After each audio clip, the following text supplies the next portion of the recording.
गुरुजी, मुखिया जी, आप मयूरेश के बारे में क्या? धीरज रखो इच्छा, ये मोर पंख तुम्हारे हर सवाल का जवाब देगा।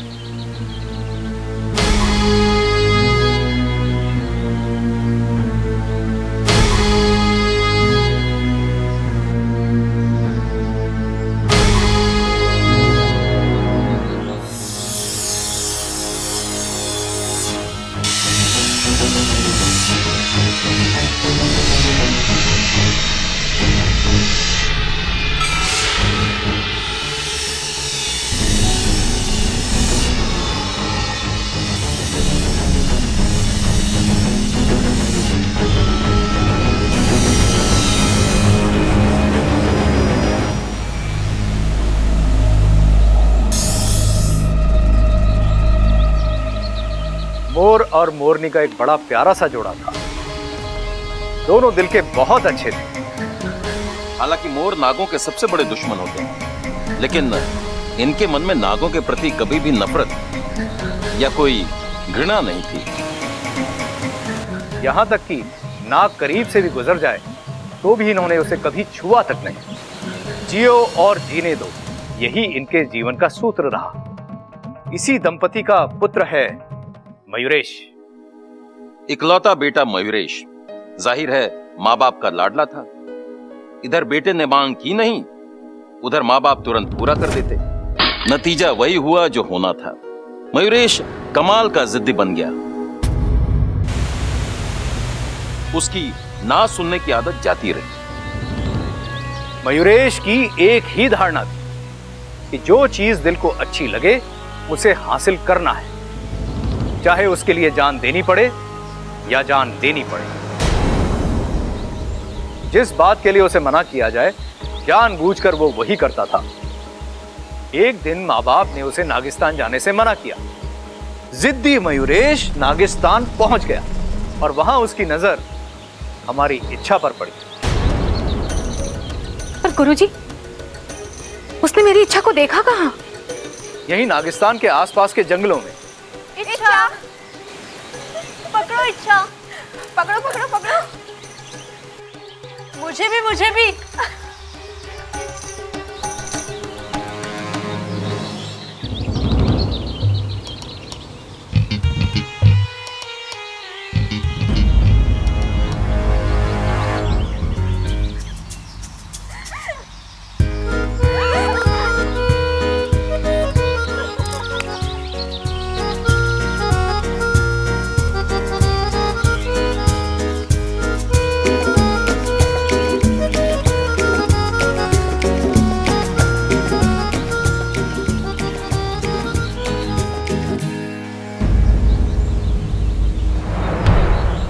अपने इच्छा की खूबसूरती देखकर वो सम्मोहित सा हो गया।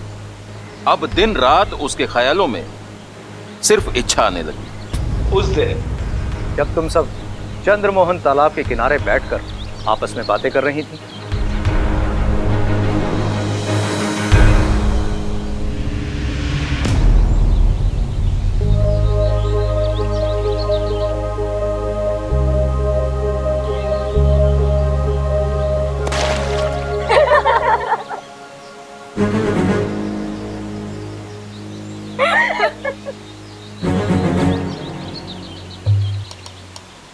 इच्छा की खूबसूरती तो दिन ब दिन बढ़ती जा रही है। जरा संभल के रहना इच्छा, जंगल में खूबसूरती के दीवाने बहुत हैं। दीवाने चाहे कितने भी हो, इच्छा किसी ऐसे वैसे के हाथ नहीं आएगी। इच्छा का होने वाला पति तो राजकुमार होगा। इच्छा बोलती गई। अपने जीवन साथी के लिए अपनी एक एक अपेक्षा वो बताती गई। मयूरेश वो सुन रहा था। इच्छा की अपेक्षाओं के साथ अपने आप को तोल रहा था और उसने ये फैसला कर लिया कि इच्छा से अगर पूरी दुनिया में कोई शादी करने योग्य है तो वो है सिर्फ मयूरेश।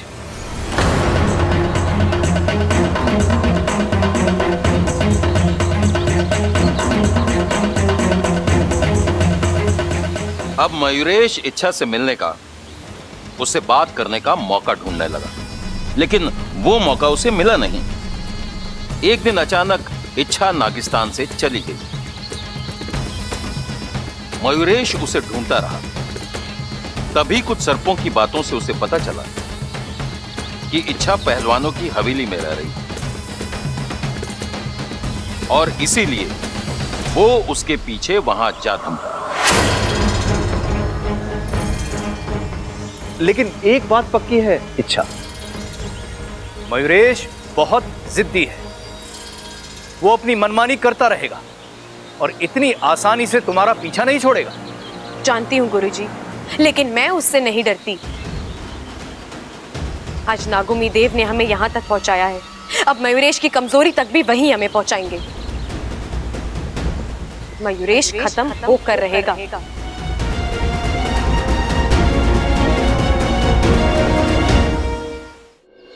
अरे क्या बात है दादी, मयूरेश ने क्यों बुलाया हमें यहाँ? अरे मने के पता, मैं भी तो अभी आई हूँ। शादी के बारे में बात करनी होगी उसे। अरे हाँ दादी, बिल्कुल सही बोल रहे तू। आजकल शादी ब्याह का बड़ा जोर है हरियाणा में। एक मुझे छोड़ के बाकी सभी की हो रही है। दादी, वैसे ये मयूरेश कौन है? अरे वो तेरे अम्मा के फुफेरे भाई की मौसेरी नाती है ना, उसका चचेरा भाई है यो। ओ, मतलब बड़ा करीबी रिश्ता है। फिर तो ठीक है। ये भाई साहब कौन है?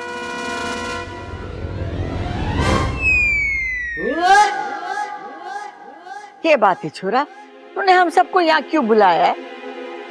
दादी जी, एक खुशखबरी देनी है। मुझे अमेरिका में नौकरी मिल गई। छोरा, ये तो बड़ी खुशी की बात है। ममता, जाके मिठाई लेके आ। दादी जी, मिठाई तो मैं खिला ही दूंगा, लेकिन एक समस्या है। समस्या? दादी जी, मुझे 3 दिन में अमेरिका जाना है। 3 दिन बाद? जी, कंपनी की शर्त है, ज्वाइन करना है तो अभी करो, वरना नौकरी हाथ से गई। उसका मतलब तो ये हुआ छोरे कि तेरे पास बहुत कम दिन है। जी अंकल जी, इसीलिए मैं सोच रहा था कि अगर जाने से पहले मेरी और इच्छा की शादी हो जाए तो।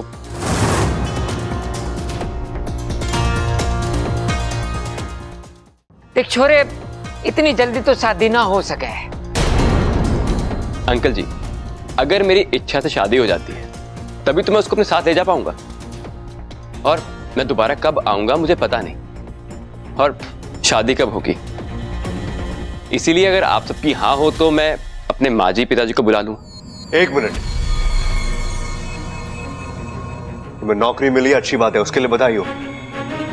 लेकिन ये 3 दिन में शादी, वो तुम भूल जाओ। बबल तू। अरे दादी, ये कुछ भी कह रहा है।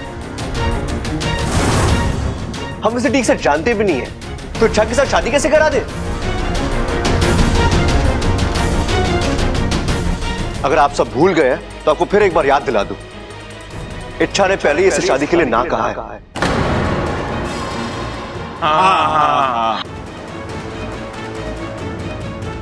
बबल, बात तो तू सही कर रहा है। ममता, जाके इच्छा को बुला ला। जी दादी जी।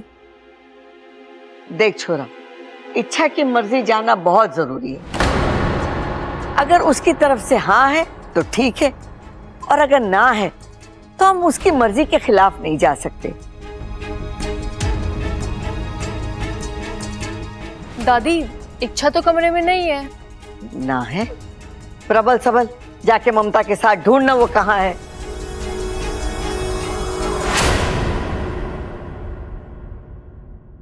इच्छा! इच्छा! इच्छा! अरे इच्छा! अरे कहाँ है तू? अरे भाई, कहीं दिखी इच्छा? अरे ना, बरामदे में तो है ना। छत पर भी देखा, छत पर भी नहीं है। ऊपर से लेकर नीचे तक पूरा घर छान मारा, कहीं ना है वो। अरे कहाँ चली गई ये छोरी? दादी, पूरा घर छान मारा, इच्छा कहीं ना मिली। कहाँ गई होगी? हाँ दादी जी, वो जहाँ जहाँ हो सकती थी हर जगह देख लिया। ओ, कहीं घर छोड़ के भाग तो ना गई वो? सबल। अरे हाँ दादी, उसे बीच बीच में घर छोड़ के जाने के ना दौरे पड़ते हैं, इसलिए मैंने सोचा कि कहीं वो चुप कर बावले, यही कहीं होगी। अचानक कहां जा सकती है इच्छा? कहीं मुझसे डरकर? इच्छा तुम कहीं भी जाओ, मुझसे छुपकर रह नहीं पाओगी। इस परिवार की किसी एक की चीख तुम्हें वापस लाने के लिए काफी है। पहला निशाना बब्बर। ये लो, आ गई। छोरी तू कहाँ चली जाती? कब से तुझे ढूंढ रहे थे। वो दादी, मैं कुछ अपने जरूरी काम से बाहर गई थी। आपको मुझसे कुछ काम था? ना ना छोरी, मने काम ना था, मयूरेश को काम था। देख छोरी, इसे नौकरी मिली है परदेश में और इसे इसी हफ्ते अमेरिका जाना है और ये चाहता है कि जाने से पहले तेरे साथ शादी हो जाए ताकि वो तुझे भी अपने साथ ले जाए। अब तू बता छोरी, तेरी क्या मर्जी है? तू ये शादी के लिए राजी है या नहीं?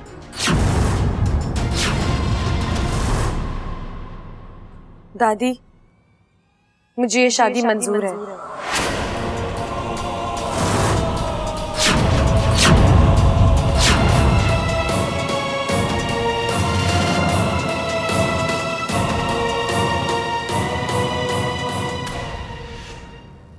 छोरी ने हाँ कर दी है, अब शादी की तैयारियां शुरू करो।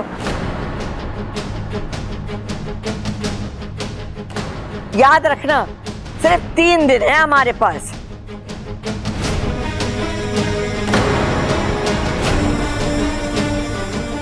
ये छोरा, तू अपने माँ बाप को भी बुला ले।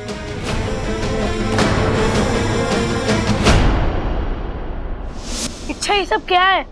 तुम इस शादी के लिए हाँ कैसे कर सकती हो? अब्बू, मैं मुझे बोलने दो इच्छा। मैं जानता हूँ तुम बब्बर चाचू से बहुत प्यार करती हो। तुम और वो एक दूसरे के लिए ही बने हैं।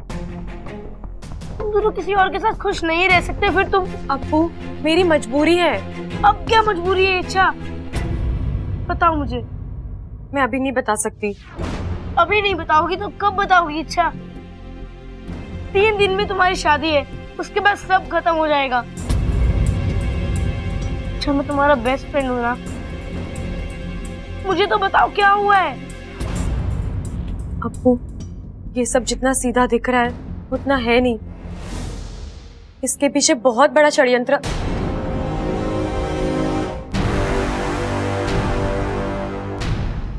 अब्बू, मैं तुझसे बाद में बात करती हूँ, ठीक है? तू अभी जा।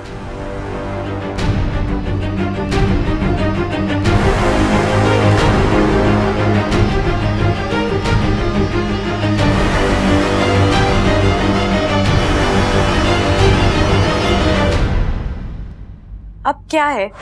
अब तो मैंने शादी के लिए हाँ कर दी है। वही तो, जो लड़की कल तक शादी के नाम पे भड़कती थी वो आज अचानक शादी के लिए हाँ बोल दे। ये बिन मौसम की बरसात कैसे हो गई?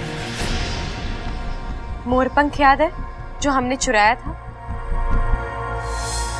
ये सब उसी का कमाल है। मयूरेश, मैं तो पहले से यही कह रही थी कि मुझे शादी से प्रॉब्लम नहीं है।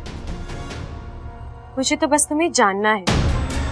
अब मैं जान गई, इसलिए मैंने शादी के लिए हाँ कह दी। ऐसा क्या जान लिया तुमने मेरे बारे में? सब कुछ। तुम्हारा प्यार, तुम्हारे जज्बात, मुझे पाने का तुम्हारा ये जुनून, किस तरह तुम अपनी जान जोखिम में डालकर मेरी एक झलक पाने के लिए नागिस्तान आया करते थे। अब तो मुझे पूरा यकीन हो गया है कि तुमसे ज्यादा प्यार करने वाला मुझे और कोई मिल ही नहीं सकता। इसलिए ना कहने की गुंजाइश ही नहीं थी। और वैसे भी तुम इतने जिद्दी हो, जो चाहते हो वो हासिल करके ही रहते हो। मैं भला कब तक भागती तुमसे? बस यही वजह है शादी के लिए हाँ कहने की? बिल्कुल। अब मेरे दिल में कोई शंका, कोई सवाल नहीं है। मैं दिल से शादी के लिए तैयार हूँ। लेकिन बस एक समस्या है मयूरेश। कैसी समस्या? तुम मोर, मैं नागिन, हमारी शादी कैसे हो सकती है? शादी एक मोर और एक नागिन की नहीं, तो इंसानों की। मतलब ये कि शादी में अभी 3 दिन बाकी, उससे पहले मैं मोर से इंसान बन जाऊंगा और तुम्हें भी बना। कैसे? अगले 2 दिनों में मनुष्य आत्मीकरण की विधि संपन्न होगी, जो हमें हमारी योनि से मुक्त करा के हमें मनुष्य योनि में प्रवेश दिलवाई। और उसके बाद हम आम इंसानों की तरह जिएंगे, अपने घर और अपनी गृहस्थी के साथ। असंभव, असंभव है ये। मुखिया जी, केशव, समझाओ अपनी सपोली को। जज्बातों में बहके आज वो गलत कदम उठाने जा रही है। इच्छा को अच्छी तरह से पता है कि मयूरेश एक मोर है, युगों युगों से हमारा दुश्मन है। इच्छा उससे शादी करने की बात सोच भी कैसे सकती है? गुरुजी, इच्छा जो कर रही है वो उस परिवार के खातिर नहीं सिपली। कोई परिवार, कोई रिश्ता अपनी जाति के मान सम्मान और अस्तित्व से बड़ा नहीं होता। अच्छाई अपनी जगह है, जाति के नियम अपनी जगह। आज तक इच्छा ने उस परिवार के लिए जो कुछ भी किया, नागिस्तान के हर नाग ने उसे दिल से प्रोत्साहित किया और जरूरत पड़ने पर उसकी मदद भी की है। लेकिन आज इच्छा जो कुछ भी करने जा रही है वो गलत है। मुखिया जी, मैं, आप, हम सब ये जानते हैं कि इच्छा कभी कोई ऐसा काम नहीं करेगी जिससे नागिस्तान को शर्मिंदा होना पड़े। बस हमें उसे थोड़ा वक्त देना होगा, उस पर भरोसा करना होगा।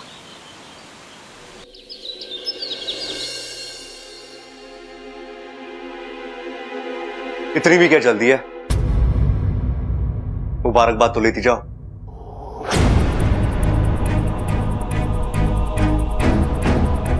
शादी मुबारक हो इच्छा।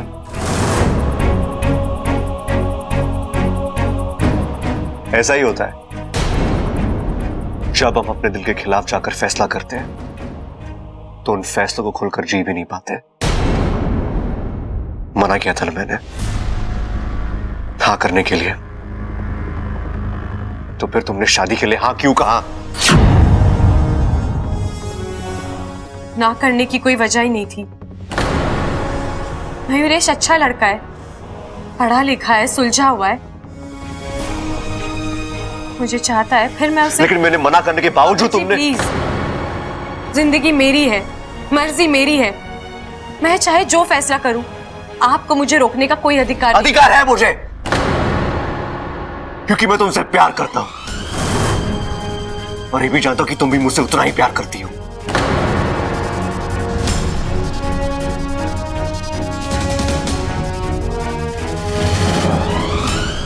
देखो इच्छा, तुम ये सब बंद कर दो। हाँ, मुझे नहीं पता तुम ये सब क्यों कर रही हो, लेकिन तुम्हारा ये खेल मेरी जान ले लेगा। प्लीज। बबल जी, मैं लाख बार आपसे कह चुकी हूँ, मैं आपसे प्यार नहीं करती। फिर भी अगर आपको कल्पनाओं में जीना है तो ठीक है, वो आपकी मर्जी है। मेरे लिए तो अब एक ही हकीकत है, मैंने मयूरेश को हाँ कर दी है और मैं उससे शादी कर रही हूँ।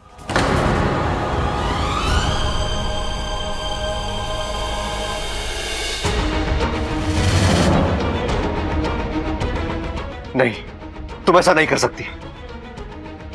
प्यार एक से, शादी दूसरे से। इच्छा, तुम एक साथ 3-3 जिंदगियां बर्बाद कर दोगी। फिर वही बात, मैंने कहा ना, मैं आपसे प्यार तुम मुझसे प्यार करती हो और इस बात के एक नहीं सैकड़ों सबूत है मेरे पास। इच्छा, तुम शायद भूल गई हो, लेकिन मुझे एक एक चीज याद है। जब तुम इस घर में आई थी, कैसे तुमने मुझे। बचपना था, कुछ पलों के लिए मुझे गलतफहमी हो गई थी कि आप मेरा प्यार है, लेकिन अब मुझे ऐसा नहीं लगता। आप में और मुझ में, हमारी सोच में, हमारे रहन सहन में बहुत फर्क है। हम दोनों एक दूसरे के लिए नहीं बने हैं बब्बल जी, ये बात मैंने स्वीकार कर ली है और जितनी जल्दी आप इस बात को स्वीकार कर लें आपके लिए सही होगा।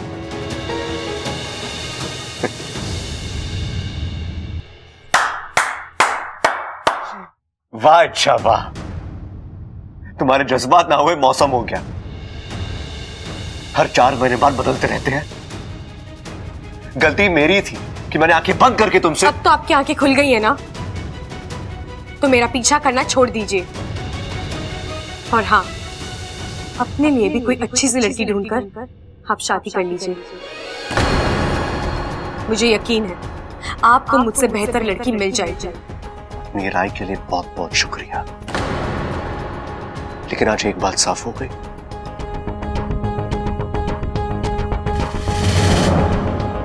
कि मेरा तुमसे प्यार करना मेरी जिंदगी की सबसे बड़ी गलती थी।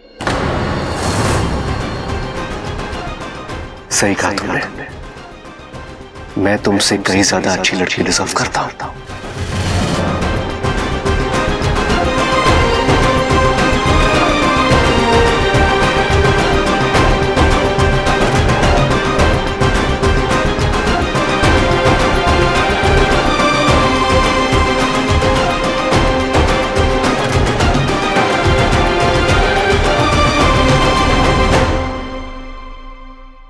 कुछ पलों के लिए मुझे गलतफहमी हो गई थी कि आप मेरा प्यार है, लेकिन अब मुझे ऐसा नहीं लगता।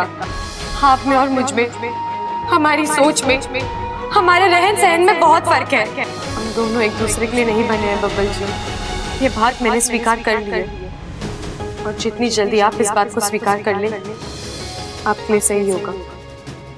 अपने लिए भी कोई अच्छी सी लड़की ढूंढकर आप शादी कर लीजिए। ले भाई बब्बल, चुन ले भाई। गिन ले। अरे फोटो गिन के क्या करेगा? इसको बोल कि फोटो देख और लड़की चुन ले अपने लिए। मैं भी वही बोल रहा हूँ। यार क्या है ये सब? अरे लड़कियों के फोटो हैं। देख, इच्छा की शादी तो लगभग होली, अब तू अपनी शादी के बारे में भी थोड़ा बहुत सोच ले। देख बब्बल, मैं तुझे समझाता हूँ। देख क्या है कि घर का एक बेटा कुंवारा रहे, बात समझ में आती है, लेकिन घर के 2-2 बेटे कुंवारे, ना बब्बल तू शादी कर ले। देख वहां इच्छा खुश, यहाँ तू खुश, और हम तो वैसे ही खुश। देख ले फोटो। भैया मुझे कोई फोटो वोटो नहीं देखनी है, आप प्लीज जाइए ऐसे, प्लीज। अरे देख ले ना, कोई तो पसंद आ जाएगी। देख छोटे, तेरा दर्द हम जानते हैं, लेकिन दुनिया का कोई भी घाव हो ना, उसमें समय रहते मरहम पट्टी कर लेनी चाहिए। देख तू शादी करेगा, अपनी गृहस्थी बसाएगा, तो इच्छा को भूलने में तुझे आसानी होगी ना, वरना ऐसे तो तू देवदास बन जाएगा मेरे भाई। देख ले भैया यार। अरे देखना, देख ले बब्बल।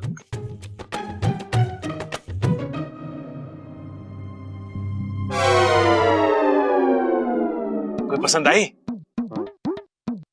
अरे स्कर्ट वाली कैसी लगी तेरे को? अच्छी है भैया। अरे बब्बल, ये लंबे बालों वाली कैसी है? अच्छी है भैया। अरे वो छोड़, ये घुंघराले बाल वाली कैसी लगी तेरे को? अच्छी है। वो गाल पे तिल वाली कैसी है? अच्छी है। अरे तू क्या कर रहा है? सबको अच्छी अच्छी बोले जा रहा है, देख भी रहा है, क्या कर रहा है तू? सब पसंद आ गई क्या तुझे? सबसे शादी करेगा क्या तू? अरे मुझसे तो एक ना संभल रही, ये इतनी सारी कैसे संभालेगा? छोटे, मुझे लग रहा है इसका मूड ठीक ना है अभी, बाद में आते हैं। ठीक है, चल भाई आते फिर दोबारा। पीली ड्रेस। इच्छा एक बार और सोच ले बेटा। सोचने का वक्त चला गया है माँ, अब तो युद्ध होगा महाशिवरात्रि के दिन। महाशिवरात्रि के दिन ही क्यों? माँ आप तो जानती हैं, महाशिवरात्रि शिव जी का त्योहार है। उस दिन शिव जी की कृपा हम पर जमकर बरसती है। हम नागों की शक्तियां अपनी चरम सीमा पर होती हैं। उस दिन हमसे कोई मुकाबला नहीं कर सकता। हम इसी बात का फायदा उठाकर उस मयूरेश को अपनी चाल में फंसा लेंगे। लेकिन कैसे? मेरा मतलब है तुम्हारे दिमाग में चल क्या रहा है? सुनो, महाशिवरात्रि के दिन जब सारी दुनिया पूजा और भक्ति में लीन होगी,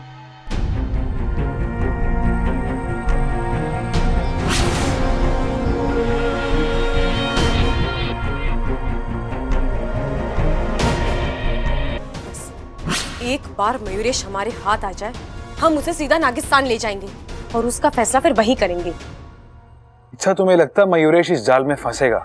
वाकू, सच्ची लगन हो तो सपने साकार होते हैं। और इरादे नेक हो तो रास्ते आसान होते हैं। इच्छा, मुझे तेरी सूझबूझ और योजना पर कोई संदेह नहीं है। तूने सोचा है तो सही ही सोचा होगा। पर मेरी सपोली, मुझे तेरी चिंता हो रही है। तू हर बार की तरह इस बार भी अपनी जान जोखिम में डालेगी और हर बार की तरह सही सलामत लौट भी आऊंगी माँ। आप ही कहती हो ना, कुछ बातें जन्म से मौत तक हमारी जिंदगी का हिस्सा बनी रहती है। संघर्ष मेरी जिंदगी का ऐसा एक हिस्सा है। माँ, आप मुझे आशीर्वाद दीजिए। आशीर्वाद के एक हाथ में हजारों हथियारों की ताकत होती है।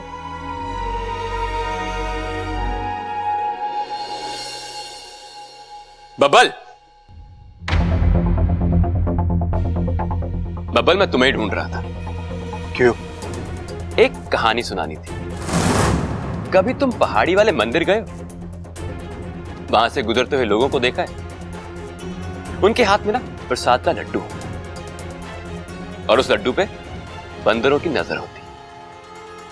बेचारे बहुत उछलते हैं, कूदते हैं, लेकिन लड्डू उसे ही मिलता है जो उस लड्डू का हकदार होता है। तुम्हें देख के मुझे आज उन बंदरों की याद आ गई। मेरा मतलब कि इच्छा प्रसाद का लड्डू खाने वाला मैं, और तुम बंदर। और तुमने सुना ना कि इच्छा ने मुझसे शादी के लिए हां कर दी। अब वो मेरी होने वाली पत्नी। कोई भी ऐरा गैरा इच्छा के आसपास भी फिर के वो मुझे पसंद है। आज से, अभी से तुम इच्छा से दूर ही रहना। अभी इच्छा की शादी होने में 72 घंटे बाकी है, और जब तक उसकी शादी नहीं हो जाती वो इसी परिवार का हिस्सा है। तो उस हिसाब से रगैरा मैं नहीं, तुम हो।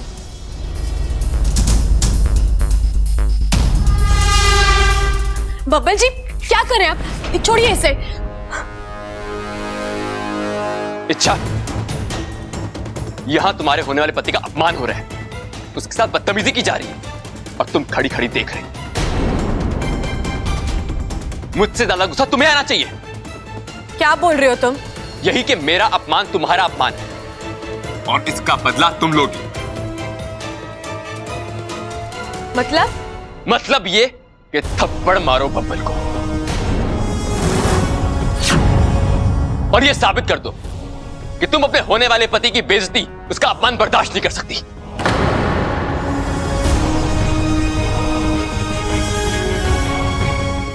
मारो थप्पड़। नहीं, मैं ऐसा नहीं कर सकती।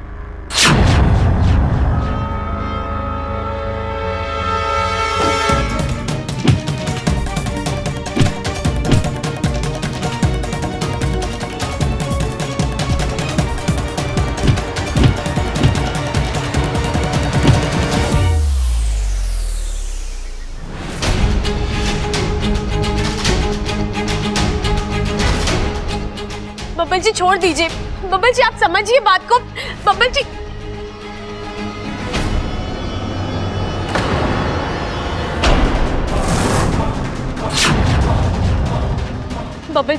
बब्बल जी छोड़िए। बब्बल जी, कम से कम आप तो।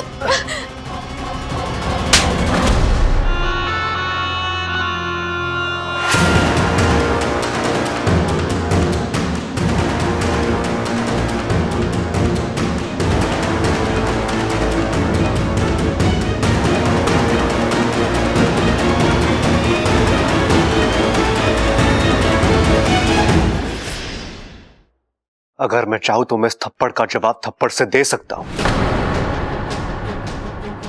लेकिन मैं ऐसा नहीं करूंगा, क्योंकि एक तो ये इस घर के संस्कार नहीं है, और दूसरा ये कि किसी लड़की पे हाथ उठाकर अपनी मर्दानगी साबित करने का मुझे कोई शौक नहीं है।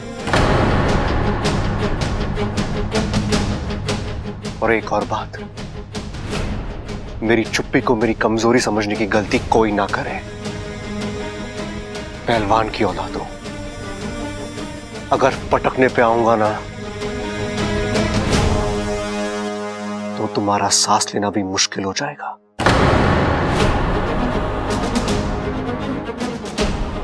बब्बल जी,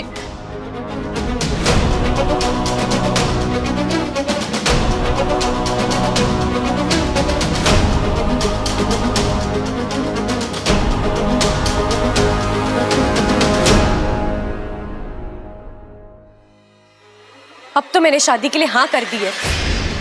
तुम जो चाहती हो, जैसा चाहती हो, सब कुछ हो रहा है, फिर ये नौटंकी क्यों कर रहे हो? इच्छा, एक एहसास दिलाना था तुम्हें। कैसा एहसास? यही कि आज के बाद जो भी हमारे बीच आने की कोशिश करेगा उसे ऐसा ही सबक मिलेगा, मेरे हाथों या फिर तुम्हारे हाथों। और एक बात कहूं, आज मुझे तुम पे बहुत प्यार आ रहा है। तुमने मेरे एक बार कहने पे बबल की पूरी अकड़ ही उतार दी। शादी कर रही हूं मैं तुमसे, अर्धांगिनी हूं मैं तुम्हारी। अब जो तुम्हारी मर्जी वही मेरी मर्जी। तुमसे बढ़कर मेरे लिए और कुछ नहीं है। जो तुम चाहते हो वही करूंगी। पक्का? अब भी शक है, लेकिन एक बात है मयूरेश, गृहस्थी में ताली एक हाथ से नहीं बजती। अगर मैं तुम्हारे लिए कुछ कर रही हूं तो तुम्हें भी मेरे लिए कुछ करना होगा। बोलो, क्या कर सकते हो तुम?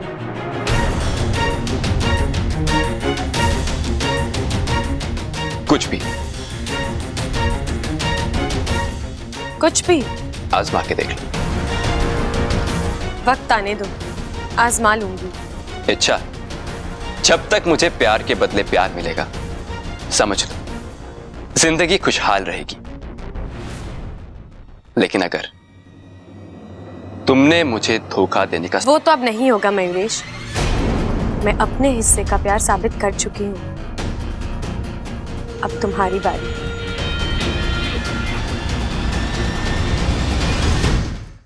आज तो वाकई कमाल हो गया।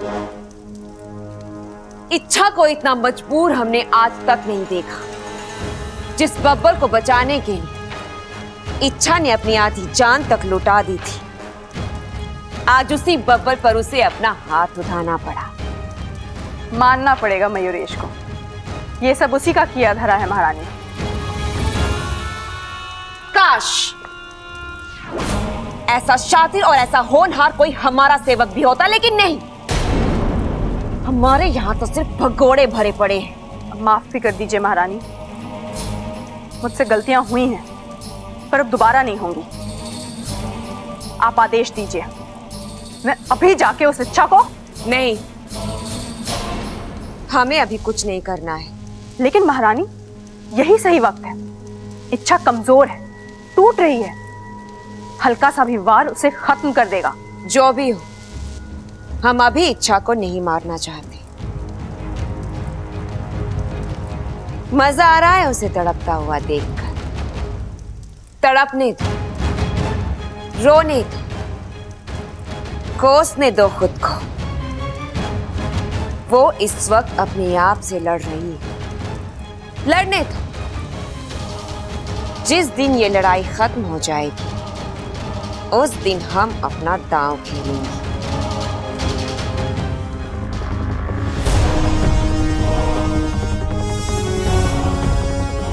जाओ ऐसे।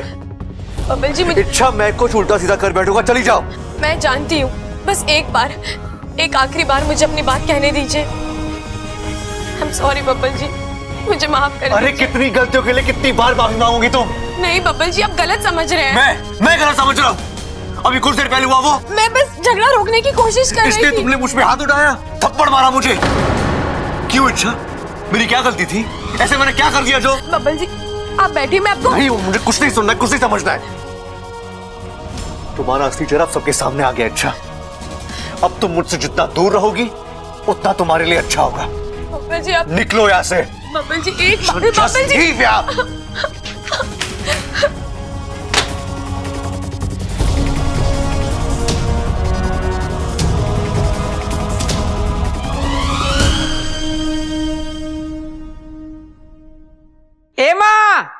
इच्छा की शादी में मैं जलेबी डांस करूंगा।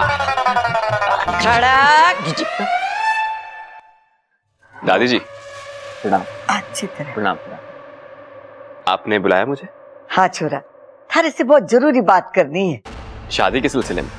हाँ छोरा, हमारे पास 3 दिन है और 3 दिन में 3 रस्में। कल हल्दी, परसों मेहंदी और तरसों शादी।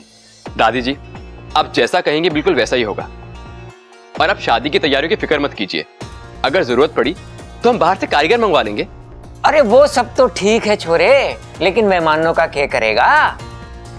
तेरे रिश्तेदार, जान पहचान वाले, उन सबको तो बुलाना पड़ेगा ना। हाँ, इच्छा का तो कोई आगे पीछे भी ना है, जो भी है हम ही लोग हैं। शादी की सारी रस्में खड़क करेगा और कन्यादान भी खड़क करेगा, लेकिन आशीर्वाद देने के लिए थारे परिवार से लोगों को भी बुला ले। आ जाएंगे दादी जी, सब आ जाएंगे। जैसे ही इच्छा ने शादी के लिए हाँ कहा ना, मैंने सबको फोन कर दिया। कल तक उन्हें पहुंच जाना चाहिए। अप्पू यहाँ भी नहीं है। क्या हो गया छोरी, तू इतनी हैरान परेशान क्यों घूम रही है?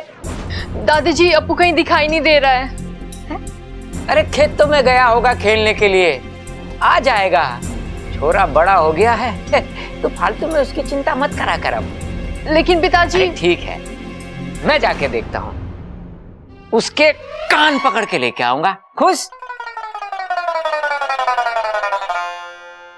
बब्बल जी, आज आप पर हाथ उठाकर जितना दर्द मैंने आपको दिया है, उससे कहीं ज्यादा दर्द मैं बर्दाश्त कर रही हूँ।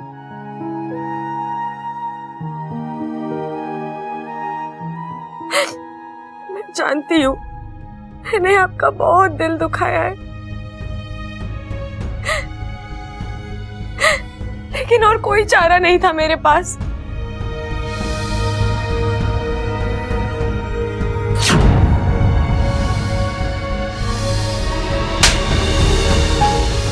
आपकी जान को उस वक्त खतरा था, वो मयूरेश आपको जान से मार डालता, इसलिए मैंने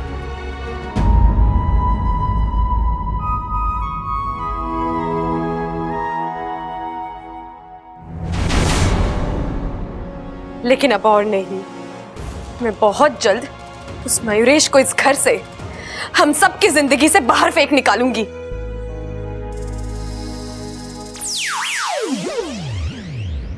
इच्छा आज तो हद हो गई, तुमने बबल को। मयूरेश ने मुझसे बब्बल जी को थप्पड़ मरवाया है, अब वो इसकी कीमत चुकाएगा। लेकिन कैसे? कुछ सोचा है? क्या करना है, कैसे करना है? अब मैं अपना दूसरा दाव खेलूंगी। इच्छा पहेलियां मत बुझाओ, तुमने पहला दाव कब खेला? जो वाकू, मयूरेश को शादी के लिए हाँ बोलना ही मेरा पहला दाव था।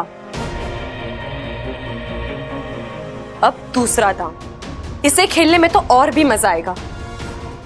तू एक काम कर, 1 गिलास दूध लेकर आ। ओह, दूध? इच्छा जी शायद आप भूल गई हैं, मैं इस घर में छुप कर रहता हूँ। इस तरह सरेआम सबके सामने दूध लेने जाऊंगा ना तो 100 नजरें उठेंगी और 1000 सवाल। इसलिए तुम जाओ और दूध लेके आओ। लेकिन पहले यह बताओ, इस दूध से क्या होने वाला है? बहुत कुछ।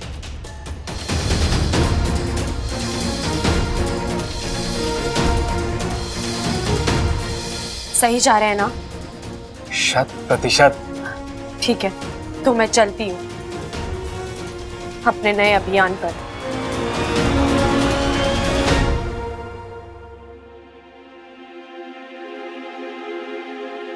अरे अप्पू, कहाँ था तू? ममता दीदी कब से तुझे ढूंढ रही थी। अप्पू, कितनी बार कहा है तुझसे घर से बाहर जाते वक्त किसी को बताकर। अप्पू, अरे इसे क्या हो गया?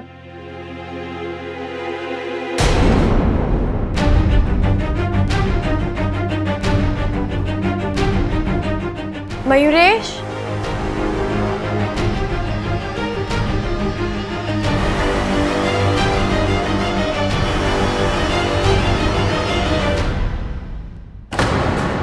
लो दूध। दूध? मेरे लिए? हाँ, अब और किसके लिए लेके आऊंगी? ये भी कोई पीने की चीज है? ऐसा मत कहो, जिसे तुम प्यार करते हो ये उसकी सबसे बड़ी कमजोरी है।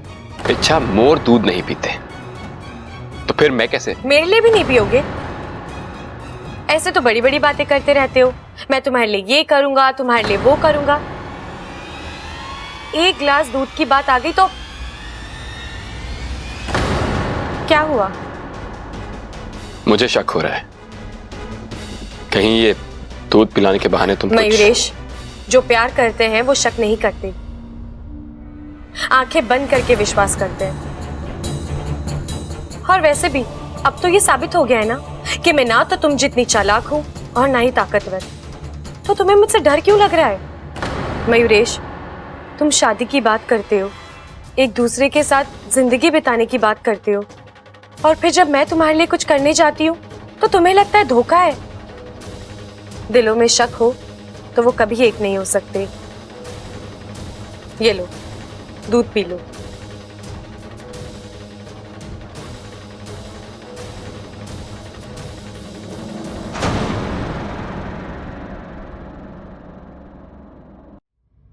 ये लो, दूध पी लो।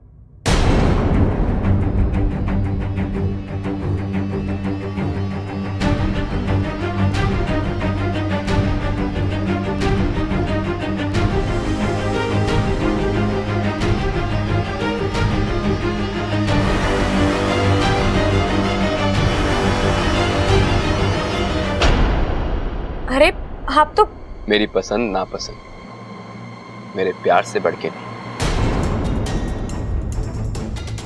अच्छा, अभी तो हमारी शादी भी नहीं हुई, फिर भी तुम एक अच्छी पत्नी की तरह मेरा ख्याल रख रही हो।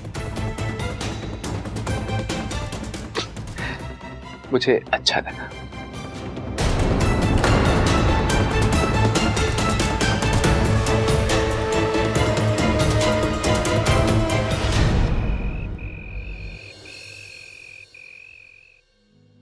अप्पू, ओए अप्पू, सुन, तू नाराज है?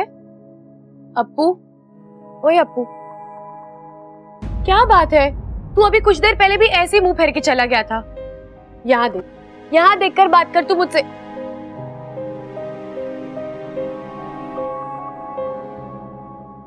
तू शादी वाली बात को लेके नाराज है? अब तक अप्पू, मैंने तुझसे कहा ना, मैं अच्छा चल छोड़, मैं मानती हूँ गलती हो गई। अब तू ही बता मैं क्या करूं? 100 उठक बैठक लगाऊं? चल ठीक है, लेकिन गिनती मैं करूंगी। हाँ, 1 3 5 15। इच्छा तुम जाओ यहाँ से, मुझे पढ़ाई करनी है, कल का होमवर्क करना है। लेकिन कल तो स्कूल है ही नहीं, छुट्टी है। तो जाओ। इसे क्या हो गया है? बेवजह नाराज हो रहा है। अप्पू, क्या हुआ है? क्यों तू मुझे इस तरह? क्योंकि ये तुम्हारा अप्पू नहीं।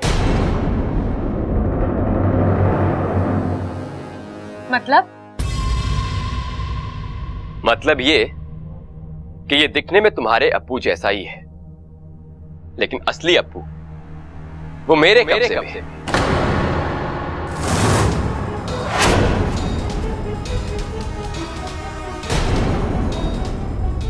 मयूरेश, लेकिन तुमने ऐसा क्यों? सावधानी बरत रहा। इच्छा जब तक हमारी शादी नहीं हो जाती, अप्पू मेरे कब्जे में रहे। एक बार हमारी शादी हो गई तो अप्पू आजाद। लेकिन ये गलत है मयूरेश, तुम्हें मुझ पर नहीं है। मुझे तुम पे भरोसा नहीं। तुम किसी भी वक्त अपना फैसला बदल सकती हो, और क्या पता तुम्हारी इस हाँ के पीछे भी तुम्हारी कोई चाल हो। इस घर में बबल के बाद जो तुम्हारे सबसे ज्यादा करीब है वो अप्पू ही है। तुम उसे कुछ नहीं होने दो, उसकी खातिर ही सही तुम मुझसे शादी जरूर करो। यहां तुमने कुछ गलत करने का सोचा और वहां तुम्हारा अप्पू खत्म।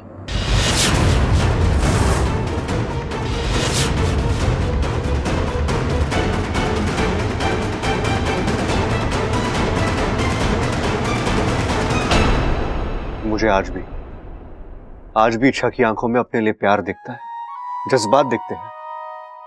फिर पता नहीं वो ये सब क्यों कर रही है।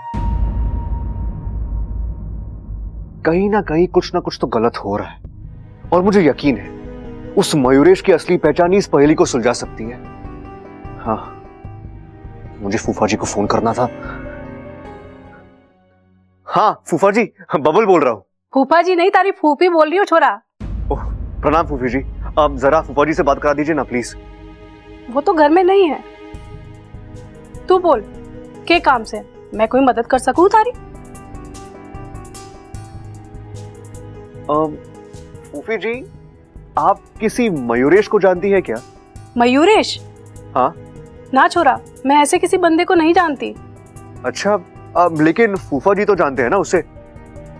उनके किसी दोस्त का बेटा है वो। उनके किसी दोस्त का बेटा? हाँ। ना ना, उनके किसी दोस्त के बेटे का नाम भी मयूरेश ना है। अरे ऐसे कैसे हो सकता है फूफी जी? फूफा जी खुद 5-6 दिन पहले उसे यहाँ लेके आए हैं। अरे बावला हो गया है के? तारे फूफा जी पिछले 1.5 महीने से हरिद्वार गए हैं तीर्थ यात्रा पर। उन्होंने 1.5 महीने से अपना घर ही नहीं देखा, तो तारे घर कहां से आवेंगे छोरा? क्या? तो फिर वो कौन था जो? जरूर कोई बहरूपिया होगा। आजकल बड़ी धूम मची है इन लोगों की।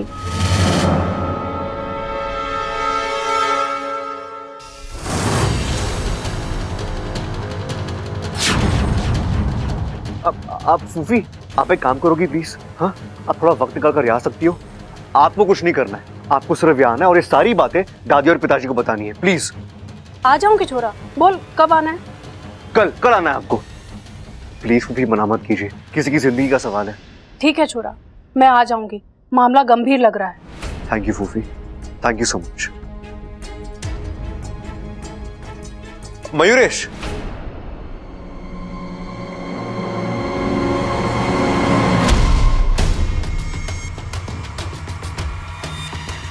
यार मयूरेश, तुम हर वक्त इतने परेशान क्यों रहते?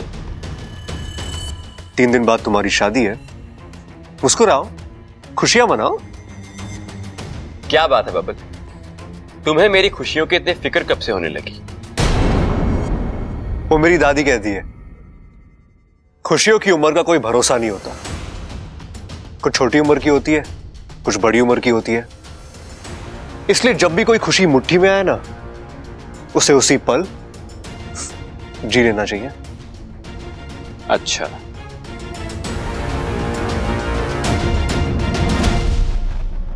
और तेरी खुशियों की उम्र सिर्फ कल सुबह तक है। उसके बाद इच्छा मेरी हो या ना हो, मैं उसे गलत हाथों में नहीं जाने दूंगा।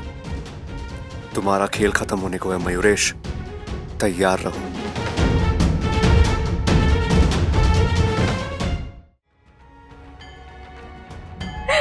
हे नागुमी देव, मैं नहीं जानती आगे क्या होने वाला है, लेकिन मैं इतना जानती हूँ कि अप्पू को कुछ नहीं होना चाहिए। बड़ों की लड़ाई में अगर उस मासूम को कुछ हो गया तो मैं... माँ,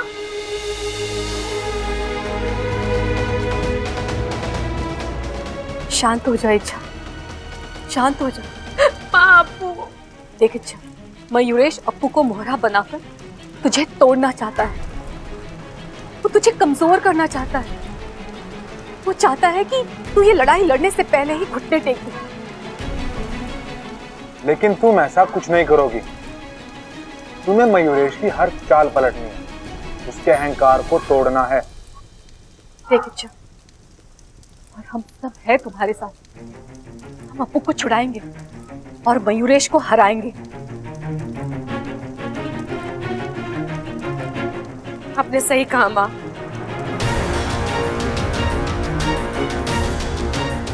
मैं इस लड़ाई को आगे में नहीं छोड़ सकती। मुझे लड़ना भी होगा और जीतना भी होगा।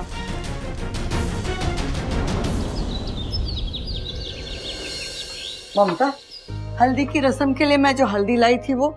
दादी जी, वो तो मैंने कब की पीस कर रख दी है। उपचन के लिए चंदन और केसर भी अलग करके रख दिया है। अरे वाह, घनी सियानी हो गई है तू। दादी जी, अरे तू अभी तक ऐसे ही घूम रहा है, कपड़े ना बदलने तुझे।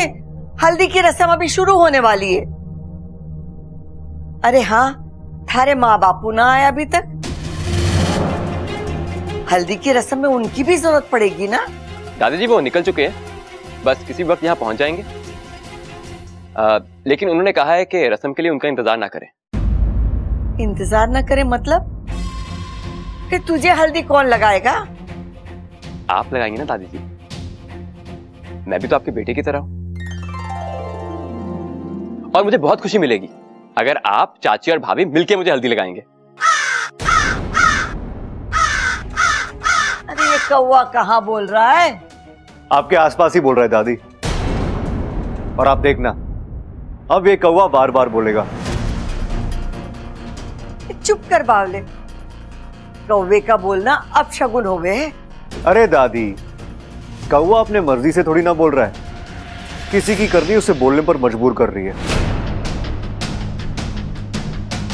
आपको वो कहावत याद है ना, झूठ बोले कौवा काटे। कैसे याद ना होगी, मैंने ही तो सिखाई थी तुझे। हाँ दादी, आज फिर से वो कहानी सुना दो ना, सुनने का बड़ा मन कर रहा है। अरे छोरा, मारी कहानी में पहले वाली बात कहाँ? अभी अप्पू सुनता है ना तो क्या कहते हैं अंग्रेजी में, बोर हो जाता है। तू कहाँ झेल पाएगा? ममता चल छोरी, घना काम पड़ा है। दादी ने तो कहानी नहीं सुनाई। कोई बात नहीं, मैं सुना देता हूँ, तुम्हारे काम आएगी।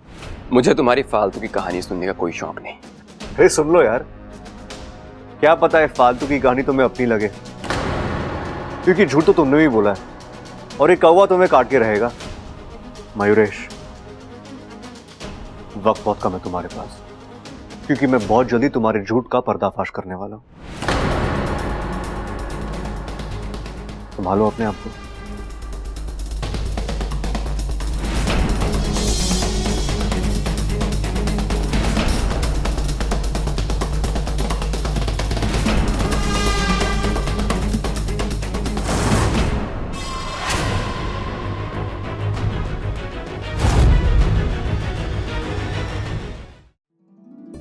ए माँ, कैसा लग रहा हूं मैं? अरे तू चांद का टुकड़ा लग रहा है।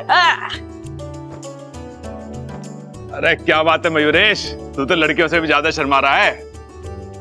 अरे पहली शादी है ना इसकी, इसलिए। रे सबल, भाई शादी एक ही बार हुआ है। अच्छा? हाँ। लेकिन ये तो गलत बात होगी ना पिताजी। कम से कम ट्रायल का एक मौका मिल जाता तो मजा आ जाता, नहीं? देख भाई, ऐसा है, जब तक ये हल्दी की रस्म पूरी ना हो जाए ना, तू एक भी शब्द मत निकालना अपने मुंह से, नहीं तो मैं तुझे हल्दी की तरह पीस दूंगा। दादाजी आप सिर्फ बोलते हो, कुछ करते नहीं हो। अरे छोरे, इसीलिए तो अगर ये 3 किलो का हाथ किसी के पड़ जावे ना तो आदमी चित हो जावा है। आजा बबल, तू भी हल्दी में शामिल हो जा। नहीं दादी, मैं हल्दी में शामिल होने नहीं आया हूं, मैं हल्दी का रंग उतारने आया हूं।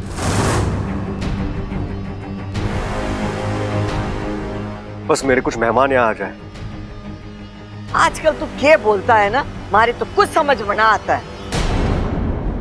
ममता जा, इच्छा को लिया, उसकी भी हल्दी शुरू कर दे। हाँ, नमस्ते अम्मा जी।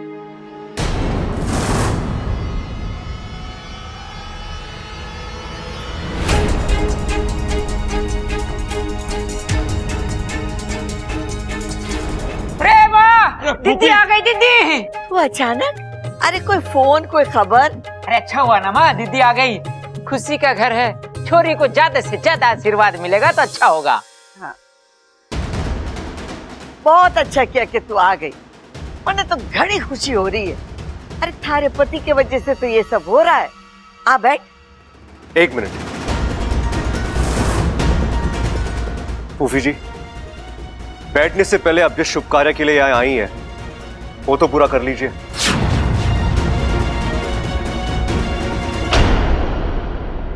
बता दीजिए सबको कि ये आदमी मयूरेश 1 नंबर का फ्रॉड है और आप इसे नहीं जानती।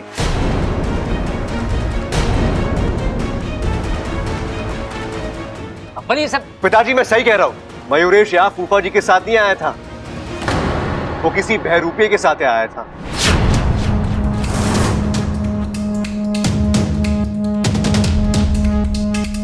क्योंकि पिछले 1.5 महीने से फूफा जी हरिद्वार में है, तीर्थ यात्रा पे निकले हैं वो। दादी, पिताजी, इस लड़के ने हमें धोखा दिया है। कोई नहीं जानता कि ये कौन है, क्या चाहता है और कहां से आया है। अगर आपको मेरी बातों पे यकीन नहीं है तो आप फूफी से पूछ लीजिए। कल रात को मैंने इनसे बात की और उन्होंने मुझे खुद बताया कि क्या बात कर रहा है तू बब्बल? मैंने ऐसा कब कहा? फूफी जी, कल रात को आपने फोन पर। देख छोरा, मैंने माना कि कल हमारी फोन पर बात हुई थी, लेकिन मैंने ये कब कहा कि तारे फूफा जी 1.5 महीने से घर से बाहर हैं। कल तक तो वो घर पर ही थे, कल ही उन्हें हरिद्वार के लिए निकलना पड़ा। क्या फूफी आप ये? 1 मिनट छोरा, अब मैंने हमारी बात पूरी कर ली। मैंने पता है कि तू हमारी जुबान से क्या सुनना चाहती, पर मैंने माफ कर दी। तुम्हारे से इतना बड़ा झूठ ना बोला जाएगा। कैसा झूठ दीदी? इसने कल मुझसे फोन पर कहा था कि फूफी आप हमारे घर आ जाओ और सबको बता दो मयूरेश एक झूठा धोखेबाज। पर मैं ऐसा कैसे कह सकती हूँ? मैंने माना कि तुम्हारा रिश्तेदार है, पर मयूरेश भी तुम्हारे पति के दोस्त का बेटा है। उसके साथ ऐसा अन्याय कैसे कर सकती? फूफी जी, आपको हो क्या गया है? आप कल कुछ और कह रही थी और आज कुछ और बोल रही हो। ना छोरा, मैंने कल भी तुझसे यही कहा था कि तू ये सब करना बंद कर दे। मैंने माना कि तू इच्छा से प्यार करता है, पर इच्छा तुझसे प्यार नहीं करती। उसने अपने लिए मयूरेश को चुना है। तो जोड़ी तो इन दोनों की ही बनती है। तू बीच में अड़ंगा डालना बंद कर। मोर हूं मैं बब्बल, हल्की सी आहट भी जोर से सुन लेता हूँ। तू तो कल फोन पे बहुत ऊंची आवाज में बात कर रहा था, सुन लिया मैं। अब तेरी असली फूफी मेरे कब्जे में है, और ये जो यहाँ आई है ना, ये इच्छाधारी मोरनी है। फूफी जी, आप झूठ बोल रही हो। मैंने आपसे कहा था कि आप यहाँ आइए और जो सच है वो सबको बताइए। अच्छा, तो सच ये है मयूरेश जैसे होनहार लड़के का रिश्ता हमारे पति यहाँ लाए थे, और अब उसकी शादी इच्छा के साथ हो रही, और मैं बहुत खुश हूँ। और मन में पूरा यकीन है कि मयूरेश इच्छा को बहुत खुश रखेगा। फूफी, आप ये गलत बोल रहे हो। आप जानते हो मयूरेश सही लड़का नहीं है, फिर भी आप। बब्बल जी, आपकी प्रॉब्लम क्या है? आप क्यों कर रहे हो ये सब? मैं आपसे एक नहीं 1000 बार कह चुकी हूँ, मैं आपसे शादी नहीं करना चाहती। फिर आप मेरी शादी तुड़वाने पर क्यों तुले हुए हो? मैं जानती हूँ ये घर आपका है, आपके बहुत एहसान है मुझ पर, लेकिन मेरा आज और मेरा आने वाला कल आपका मोहताज नहीं है। मेरी पसंद, मेरी मर्जी, इस पर आपका कोई अधिकार नहीं है। मैं जैसा चाहूं वैसा ही करूंगी। अगर आपको इसमें भी कोई प्रॉब्लम है तो आप मुझे बता दीजिए। मैं और मयूरेश इसी वक्त ये घर छोड़कर चले जाएंगे।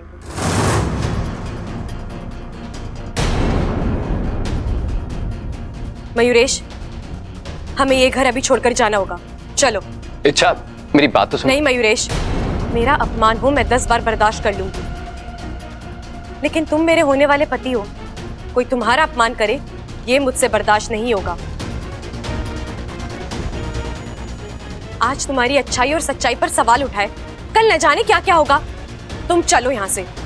रुक जा छोरी, तू कहीं ना जावेगी।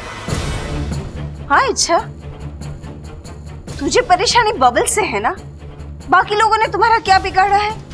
तुम हमारा दिल दुखा कर क्यों जाना चाहती हो? अरे छोरी, कम से कम माँ की बात का तो मान रख। ठीक है, आप चाहते हैं मैं रुकूं, मैं रुकूंगी, लेकिन मेरी एक शर्त है।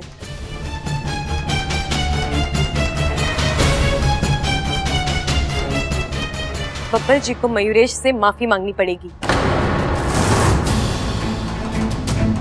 माफी? किस बात की? जब मेरी कोई गलती नहीं है तो मैं क्यों माफी मांगू? छोरा, गलती तो थारे से हुई है। घर के होने वाले दामाद का अपमान किया है तूने। माफी तो तुझे मांगनी पड़ेगी। नहीं, मैं माफी नहीं मांगूंगा। बब्बर जी आपको जाने दो इच्छा।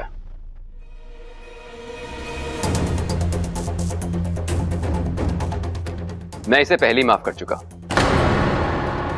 और जहां तक बात रुकने की है तो मुझे लगता है कि तुम सही कह रहे हो।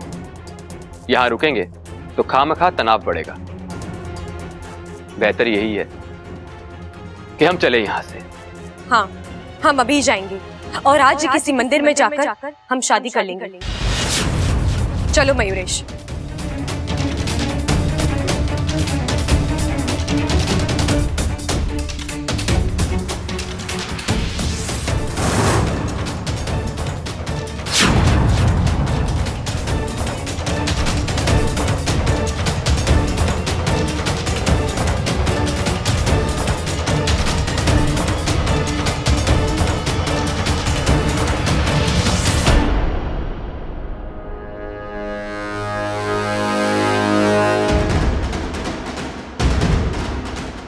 I'm sorry Mayuresh,